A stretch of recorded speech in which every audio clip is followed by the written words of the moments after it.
Here we go. Time for another sprint zone. This one is for 12/16, a Tuesday, and we are heading down County Road 5, looking at the Ron cam. And Ron pulls off very nicely along with Brendan, and I take over. And this is the well-executed two people pulling to the left and heading back. Notice everyone is in pretty good form, handlebar to handlebar, keeping a reasonable gap, which I like to see. And there was a little bit of a gap, which I like. And you can see people are not overlapping wheels if there's a gap in the riders. And Brendan just fills in there nicely and keeping the order in the group. And as Ron fades back, you can see, it's a little bit less orderly, but still not horrible. And I'd like to take this time to thank Mr. Ron Kennedy for not only his telemetry, but his camera and the sweet gauges that he designed that show the 5-minute power and the 30-second power in a little graph, which I have on the top of the screen here. I'd also like to take the time to thank Curtis McIlvain. You can see him there in the green kit right in front of the orange kit of Marcelo for providing his telemetry for today's little jaunt. Not a whole lot of footage of Curtis, but it's good to see what's actually going on, because when the strong men come, it's difficult for someone like myself to keep up, especially if I am on the gravel bike. So we switch to the Steve cam. Ron cam goes to the upper right, and you can see what it looks like in the back of the group. Still reasonably orderly, not horrible. And I had just come off the front with Mike, and Mike let a little gap open up. I guess he wanted to talk to me or whatever, but there's a wind that's just like coming off of our left shoulder. And I decided I'm going to go in here and snag some shelter here. I think he was saying something about how it wasn't that difficult up front or something. And I don't know. I wasn't really quite buying it, but I wanted to get my ass to the back and get myself some shelter. As we're looking, this is typically the warm up, but let's look at the bottom right-hand part of the screen where I have my 30-second versus 5-minute power. And my 5-minute power is 192 watts. That's not a whole lot less than my FTP. And for me, at least on the gravel bike, this is not really a warm-up pace for me. So I wanted to get back and get some shelter and see how things were going. And you can look at, correspondingly, Curtis and Ron with 128 and 163 for their 5-minute power. And if you would have noted, they were nicely sheltered up front. So you can see the huge difference of like people that are in the wind for a little bit versus those who are not. What can I say? Good shot of Isla there, and I'm moving up. She kind of like let a gap open up a little bit, trying to slide back and position herself for the sprint zone. She wants to be near the rear. I, however, at least want to be able to try to provide some footage with some of the action before I am dispatched. And I know some of you people are thinking, nah, what are you talking negatively like being dispatched? Like, I brought a knife to a gunfight, and there are supers here. I'm going to get dispatched. In any case, back to the action around the corner. Michael pulls off in the orange, and I am scrambling to try to get closer to the front and find myself some good shelter. And at this point, there's a nice tailwind and lethargy. No one seems to want to make anything happen like too early. So I'm sitting in, we're looking at my instantaneous power. Looks like I decided to go to the front or close a gap in the 200. It's kind of like fluctuating all over the place.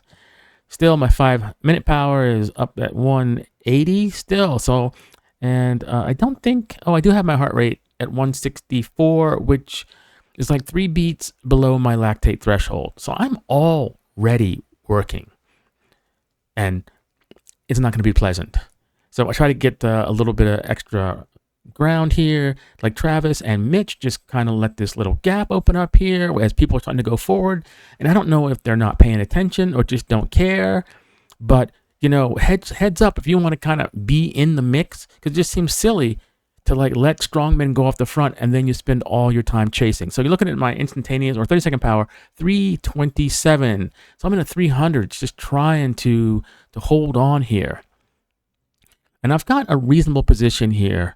And you can see that people are starting to go off the front. We look at the Ron cam up in the upper right. We see Fred and Ron finally going after people that went off the front. And I'm going to assume that's Curtis, but looking at his 30-second power at 450, that's some impressive power. Instantaneous power somewhere like that too. So there has been a concerted effort for people to make the breakaway early. And that's good. But people are slow to react, and looking up the road there, you can see, I would say, a good like 50 yards up the road, and the chasers were a little bit slow, or maybe it was like just like nothing they could do about it. In fact, I'm going to say that's what it was. There was like nothing they could do about it. I'm kind of sitting back here. Carl seemed like in the gold there, like waiting a little bit longer than he needed to try to make contact, just kind of sitting back. And this shows that some of the positioning of the people that wanted to be up front isn't there. So I'm doing pretty much all I can at this point. The knife is not quite cutting it. And when you have the tailwind, it's difficult. So there goes Travis in the blue, and then Brian in the red. And I'm like, Travis is strong enough to be up with that bigger group up front, but he was just kind of slacking. Like, I don't know what people are thinking. They're like, oh, I'll catch up, or oh, I'm not going to be a contender, or I'll wait for somebody else to pull me up there. And that tactic might in fact work if it wasn't for the tailwind. And that's where people need to understand the playing field. And I don't know if there's enough savvy here, if there's enough mindfulness. When I'm riding up the road here, I am always thinking. I'm like looking at who's in front of me, looking at what they're doing, looking at how I'm feeling, looking at my position, checking out the wind. And I don't know if other people think this way. So I'm behind Brendan. Brendan's strong, but he doesn't have the snap to go and reel things in. So the group in front, like Travis, and it looks like Rich and Brian there, they're not going to be strong enough to get away from Brendan. And maybe he knew this. And he thought that there was absolutely no reason to be a little bit closer. And maybe because of the tailwind. However, I don't know. If Travis was feeling good, it could have been like just game over. And Brendan would have been left out in the cold. But as it was, I was falling back. So back to the Ron Cam. Up in I think the second chase group, we got a nice working group there. We got Don pulling off from the Rio. And it looks like it's a nice echelon from the left shoulder to the right, where people are seeming to cooperate here. And this is what I like to see. This is, in fact, the spirit of TFR, if there is such a thing. Looks like there's JC there, and looks like Daniel pulling through. And that was a little bit of an acceleration here. I am guessing, and you can see that JC has like shut it down slightly. He's not going as hard as he could. He's just kind of like going, looking to get people organized. And Daniel realizes this, and he slots in. And it looks like Ron is unable to hold the wheel. There must have been some acceleration there. So it looks like Don, Daniel, JC are on their own, with Ron being somewhat dispatched. And now another working group here. Marcelo looking strong there. And he has gotten a lot of mileage in this year. He's much stronger than I have ever seen him in previous years. And that's a good thing. He even looks a little more svelte, and his stroke is actually pretty good. In any case, I might digress, and Ron and him are working pretty well together. And here is always an inflection point. This little grade will just suck the watts out of you, and you need to be somewhat prepared. And you can see strong men up front. It looks like probably JC has left Daniel in the dust here. Maybe Daniel doing a little bit of too much work, and Ron is about ready to hunt him down like a dog. Slowly but surely creeping in there. And of course, Daniel is not looking for any help at this point. It is mano a mano, everybody out for themselves as the chase continues. So in the upper left, there's the little view of my camera. Not much happening there. Elisa just passed me, and I hung on for a little bit, but the knife just does not cut it when the air is this thick, or when there is a tailwind. And I am in no man's land and not really worth looking at. So Ron makes a good catch here, as Daniel is in fact reeled in. And it doesn't look like Ron's power is like super high for that one. 130 for 30 seconds, where everybody else seems a lot higher, even mine. So Ron's getting a little bit of shelter from Daniel here. But I don't know if Daniel's cognizant that he needs to be over to the left a little bit more because now Ron is exposed. Still, there is a slight crosswind, or maybe not crosswind. Yeah, crosswind from the left to right. So really, Ron wants to be, and I know he's savvy enough to try to be on the, I guess, passenger side of Daniel, but that is not going to happen. So now Ron takes over, and he's going to be doing a little bit of work for everybody. And we'll notice Ron's position looks pretty good. Ron does not go to the far right, which is good. And I suspect, and this is kind of not having the 360 camera to know what's actually going on, but I suspect that Marcelo and Daniel have tacked in, and it's probably at least a 3x3. So there goes Daniel, and I think Daniel has finally figured out the pattern. It looks good, and now he's given Ron some shelter. You know, it's sometimes hard to think about what's actually going on. You know, you need to be pretty exteroceptive to really understand like where the wind is coming from sometimes. And when you got race brain, or when you don't know people behind you, it is hard to get coordinated. But Daniel and Ron are savvy enough to know how to work well together, and that's what looks like is happening. Ron taking over nicely, and is the proper rotation as Daniel slides back. Looking up in the upper left where I am, I see Jamie goes by, Jeff goes by, and I am just hammered.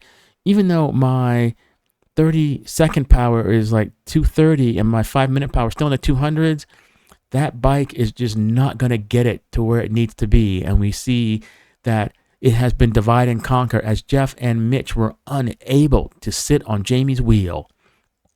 Back to some of the action, it looks like maybe Marcelo has been dispatched, or maybe he's just sitting on, but he's definitely not pulled through at this point, and Ron and Daniel are working really well together, trying to reel in whoever is up the road. Ron's waters looks good, and it looks like instantaneous, 3 in the 300s, 5-minute 228, probably right around or a little bit shy of his FTP, so he's not hurting at this point in the melee.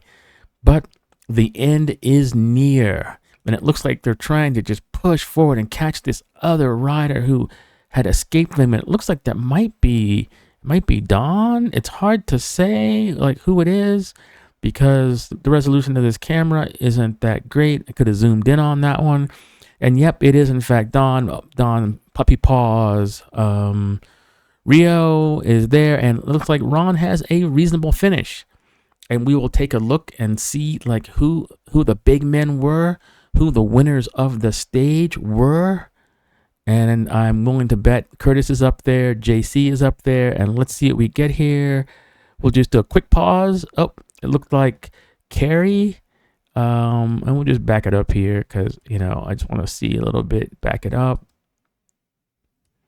Yeah. I'm pretty certain it was Carrie and JC and Curtis. Well done, everyone. Well, I've done it. Anyway, so I got a lot of footage here. And I've turned around, and we have the headwind now. At least Ron has turned around. You just saw me coming through on the left-hand side there. And this is where the regroup happens, or at least it's supposed to happen. And it does happen, but it's a lot of work to reel people in here. And you can see just the 3 riders ahead of Ron. Ron is throwing down a good part of 200 watts plus to bring people back. And it looks like I've barely turned around. So let's go take a look at some of this. We're going to like fast forward through some of this. Looks like people are starting to coagulate there. And it looks like Curtis, and Carrie, and it looks like JC. We're pulling that one up, and we're chasing. So Elisa and I are chasing pretty hard here. And even though the guys up front are not throwing down a ton of watts, but these are big guys going downhill into a tailwind. So I'm looking at my power, you know, just to try to reel Elisa in. My 30-second power, 240. And Elisa's kind of in the middle of the road here. You know, the draft is off to her left-hand side. And I'm going to try to swing over and get myself some draft so we can kind of chase back on. And you can see, and the camera kind of skews the view a little bit. So they're not as far ahead as it looks in the camera, but it's not going to be a walk in the park to bring these people back. So Elisa and I are working together pretty well. She's moved over to the right-hand side now, and I've got some sweet draft off to her left. And you can see the big men up front. Curtis not throwing down anything, like 50 watts. It looks like Rom throwing down 18 watts in the draft, but I'm throwing down 158 watts over 30 seconds. And my instantaneous right now, I'm doing 200 plus watts as Elisa, grabs my wheel. And there's still 2 riders behind here. So even though it looks like the men are kind of waiting, it's not easy. And as such, what can I say? We are struggling back here. We just need to be mindful of that. And I don't know who that is in the middle of the road out there, like just riding out at the yellow line. Not the best habit. It looks like maybe Don. It's like you don't really need to be that far over near the yellow and riding on the yellow.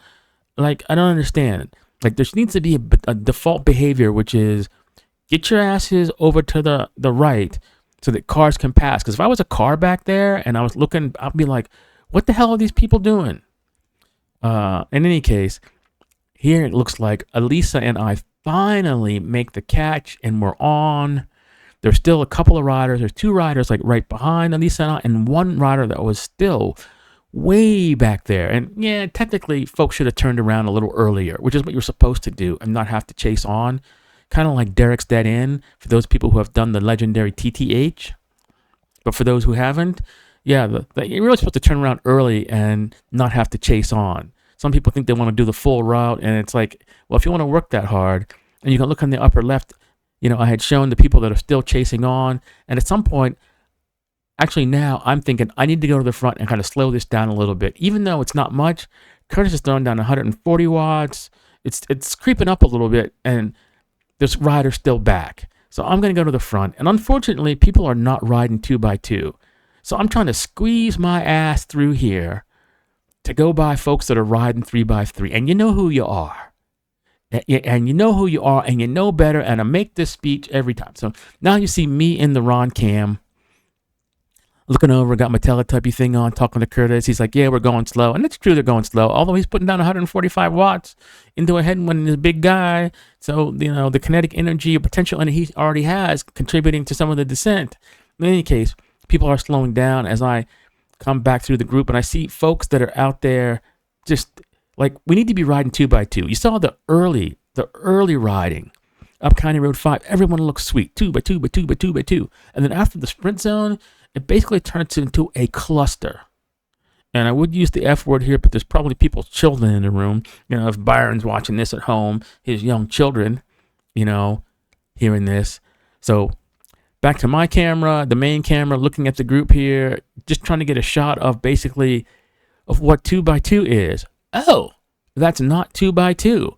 It's like, come on, people. Like, I know there are people that are just too, and I'm going to just say it, effing, like, happy to be in the middle of the road. And then I just don't get it. At some point, I must have yelled double it up, because you can see here, people are starting to straighten up a little bit. And I don't think that just happened by osmosis. Anyway, I do have the other 2 sprint zones here, and enough of my rambling here. And we're going to just fast forward through some of this and get us up to like where things are supposed to be. And here we go. Heading around the corner here, people are getting a little bit strung out, but we're on to the second sprint zone. Still riding my knife, and it's okay. Like, there are some folks that are up the road that have not waited for the group to totally coagulate, and there are people that are just like not really aware of like the gaps that open up, and then they kind of look up like, duh, which way did they go? Which way did they go? They went up the road because you let a gap open up, and you're letting making it more difficult to actually stay in here. So what am I doing? Like 230 watts, 260 watts, trying to like catch up here. Little acceleration or up by Richard, as he had let a little bit of the gap open up and was finally aware, like, oh, there's a gap opening up. So I'm trying to bring this one back. You can see the big men up front. Curtis throwing down 360 watts. Ron almost 300 watts. Me, I'm at like 200, bringing up the rear. And you can see the Ron cam up front. Looks like Ed coming through there, Don coming through there as they're chasing down probably Curtis, who's throwing down 400 watts now. Plus, or at least 30-second power is 400 watts. That's going to be a difficult thing to bring back. And back to the main Ron cam. Ron's behind Ed and Don. working pretty hard here, and they're catching folks that are falling off. This looks like it might be Isla, nicely positioned to let people go through. Ron just dangling off the back and looking at his power. It's like he was just unable to make contact. And I'm kind of surprised. Maybe he's just metering his effort.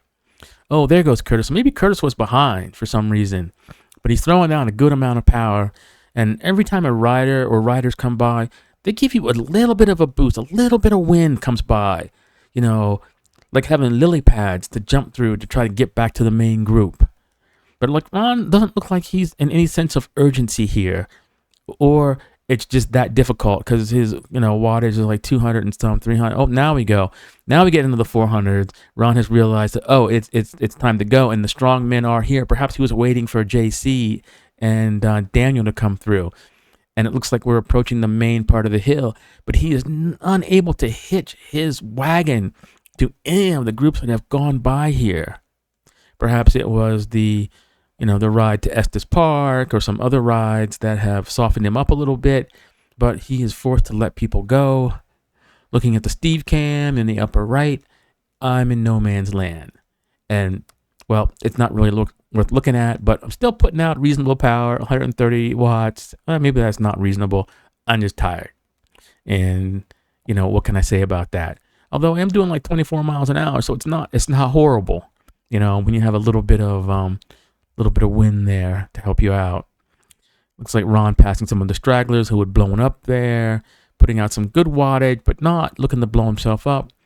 This, in fact, could be strategy, and I may have to have him on as a co-host to let us know what he was thinking, since the Ron cam has been a staple in this video series. So it looks like Ron's kind of shut it down, but kind of working. Maybe he's going to bring these people in. It looks like that's the case. People are still pushing hard. Not certain who won this one, but, it was a lot of work. People worked hard. They had fun. Egos were stroked. Johnsons were swung. And a good time, it looks like, was had by all. Yep, and maybe Ron has taken the slow approach, bringing people in slowly as they recover. And, I'm a big fan of, go hard as you can and blow up and then shut it down. There's some people that just go hard the whole way, and I don't think they're getting the benefit of the training. They kind of meter their effort, so they're not going as hard as they could be, and so they're not getting the anaerobic benefit. It's like if you're doing one of these sprint, you need to go for it. You need to spend yourself and then recover. So we have the regrouping here. It's nice. Most people are on the right side of the road. There's a gentleman there who was on the left side, as you can see, but I believe he has been cautioned to come back in, and good. Everyone's on the right side. So we're going to fast forward here through this. Lots of waiting, mostly for me. And then we take off and we head to the red light here. Looking around, the Ron cam looks good. Everyone's happy. We don't need to sit here too long, and off we go. And we're not, once again, all that organized here. And this is where we used to do the rotating practice and stuff, but now it's turned into a free-for-all. Folks, let's letting gaps open up and they're not really aware that this gap is causing the group to be split. And then, of course, you have people that are just way too comfortable. They've got bad habits. And the habits are riding in the effing middle of the road when there's plenty of room to be back. What are you doing here? I just don't get it. It just seems like it takes people way too long to get organized. And I'm tired of saying it. And I know people are tired of hearing it, but I'm more tired of saying it. And optics, people, optics. But anyhow, I'm kind of chasing on. Looks like Ron's pretty comfortable here. Isla's drifting back. You can see people up the road. There's no sense of organization here. This is basically turned into a free-for-all sprint zone without a sprint. It's tempo without working together.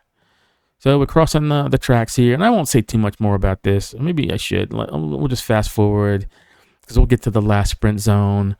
Looks like, because it turned into strongman goes to the front, pulls as hard as he can, pulls off, and it's not that organized. It's like it is a sprint zone, which in a sprint zone, I'm not looking for people to be all 2x2. That's not what happens in a race. You jockey for position. You know, you have a heads up so that you can be aware of any attacks. And I wish we get a little more organized here. Even if we're going to go hard, like a little more organized. Anyway, you can see I'm way back here in no man's land, and the group does wait for me, more or less. So we get to the corner here, and there's the Ron cam. People are sort of waiting, and then you see I'm almost caught up, sort of, and then it's like time to go. And then let's see, the going is starting to happen. I'm almost there. I can't see who's up front, but it's the strong men, people that like to hammer. Maybe the word hammerhead is too strong because it's like an insult, but I'm going to call it as the hammerheads. The hammerheads are up front. I'm still hanging on, and unfortunately, Isla stopped for me, which was nice, but a lot of my momentum was killed. So I think I could have made contact, but now I'm back, and the group is not going that hard. But because of the wind, it's hard to catch up.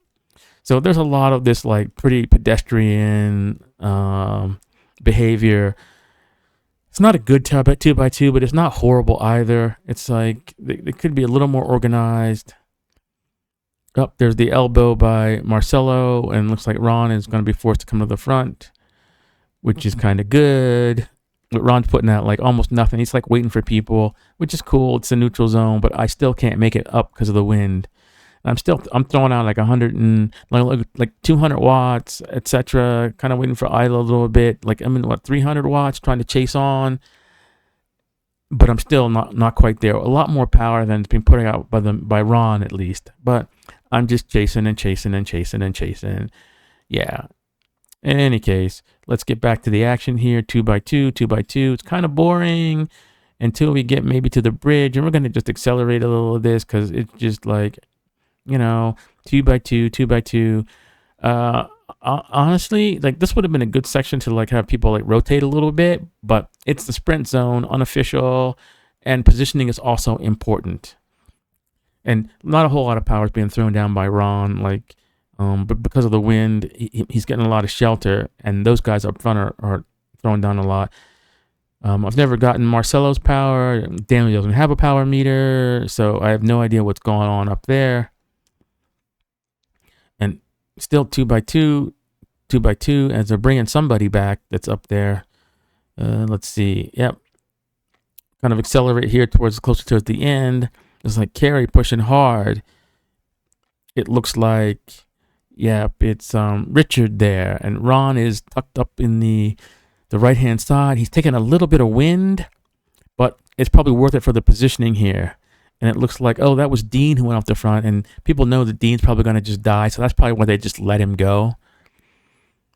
And Carey's been riding like super strong this year. You know, I've been very, very impressed.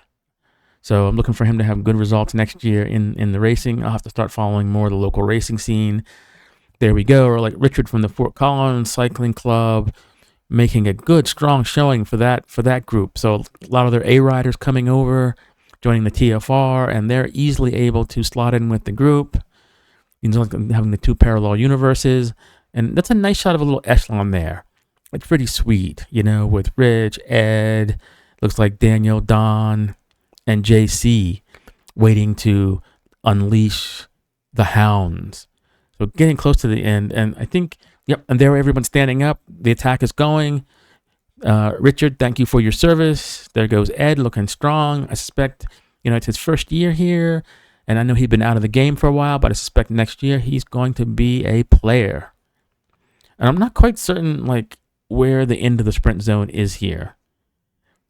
And we should probably like designate something if it's going to in fact be a sprint zone. And I think there's a couple of signs up here, like for roundabout or something. We should probably pick one. Maybe this one right here. I'm thinking maybe this one. In fact, yeah, this first one, this roundabout sign here. That's where I would sprint to, because it gives you enough time to like shut it down, you know, especially if there was like a tailwind before like throwing yourself into an intersection and getting your ass run over. And so enough about that. We should maybe talk about that. But since it's kind of an unofficial sprint zone, I mean, I really preferred that section for work. But, you know, cats want to do what cats want to do, and you can't herd them. So it looks like It's all over. I'm still chasing way back. You can look at the Steve cam and see how far back I am. And let's just fast forward through here and see what's going on. Yeah, it looks like, yep. And here comes the regroup point up front. And you can see everybody is going, and I'm still way behind. And I'm pretty certain there was no call to regroup as we go ahead here. And this is where everyone normally stops, but people follow who's ever up front, even though they know better, which is why the culture of TFR is dying. You know, it's like the spirit of gravel. I'm going to say it. The spirit of TFR is dying because we're not really working the way we used to. We've gotten soft in our skills. In any case, I'm way back, never caught up to the group on this one, and we just keep going and putting another nail in the coffin of the spirit of TFR.